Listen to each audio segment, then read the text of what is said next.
Coming into the Catholic Church, some people heard my story, and I was immediately invited to a very, very small charismatic Catholic group, and they took me in.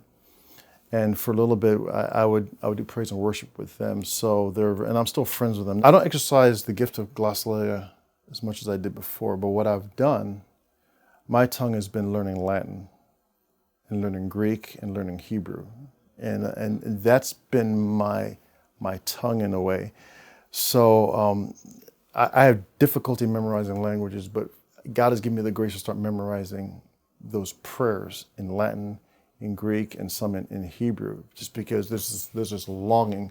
And I don't know what that does for me, but so when the host is held up and it becomes a body, I find myself speaking in Latin. And again, I don't know what that is, but it feels like a very, very sacred language. You know, like so if you say like holy, holy, in Hebrew is Kodesh, Kodesh, Kodesh, Adonai Elohim Sabaoth, or Sanctus, Sanctus, Sanctus. By articulating that in those languages, I feel I'm exercising glossolalia, and I feel more prompted to say those words. And again, I'm not going to debate, well, God does hear, but there's just something when I say it in Latin. You know, it kind of taps into so I get to exercise that with the host by learning Latin and learning some Hebrew and learning some Greek, you know, and so I experienced that. Also too, healing. I believe divine healing takes place. That's a very important part of my charismatic experience is healing. You know, and I believe whenever I go to reconciliation, I experience emotional healing. Whenever I celebrate Mass, I experience healing.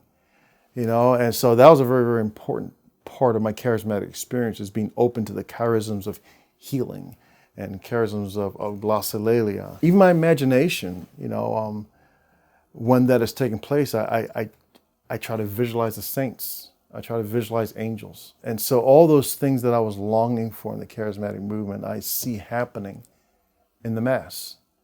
You know, and it goes, and it's ancient. It's not something that was contrived recently, but it's ancient. So that's how I experienced that. And also too, you know, I feel God talks to me specifically about what may be going on in my life.